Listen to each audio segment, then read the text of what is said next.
There's something about God and sinners. Lately, God's just been dealing with me in that aspect of life. You see, there's something about God and sinners. In the pidgin language, we say God and sinners are 5 and 6. You see, God, He doesn't joke with sinners. He loves them.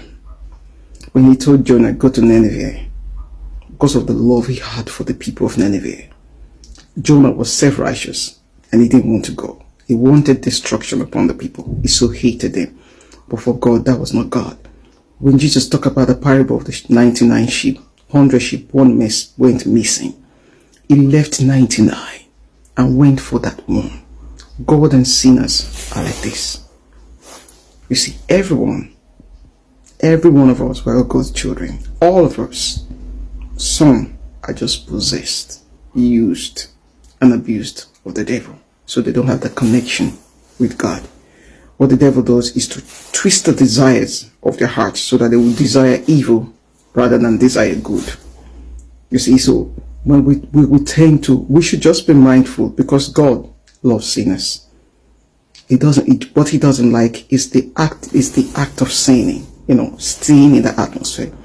The prodigal son, the one that was celebrated the most was the prodigal son. That's why the Bible said there's joy, there's a feast in heaven over just one sinner who repents. That's why God and sinners, they are 5 and 6. I would say they are 1 and 2. So we should be mindful. We should not feel that, Christ said, I came for the ones that are sick, and not the righteous. You're righteous.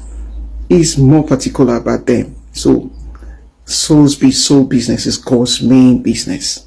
We should not just look at sinners and condemn them, irrespective of tribe, religion, whatever. He loves them. We can't come in between them. Ours is to call them to repentance as we call them to repentance. So understand, when you see sinners, understand what is going on in their life. They're under severe oppression. Their desires have been twisted. So we as messengers, we need to call to them, speak to them in love, so that they can repent. We don't have the right to condemn them. We don't. It's not within our power. We're not in that jurisdiction to do that. Love sinners the way God loves them. Stay blessed. Bye-bye.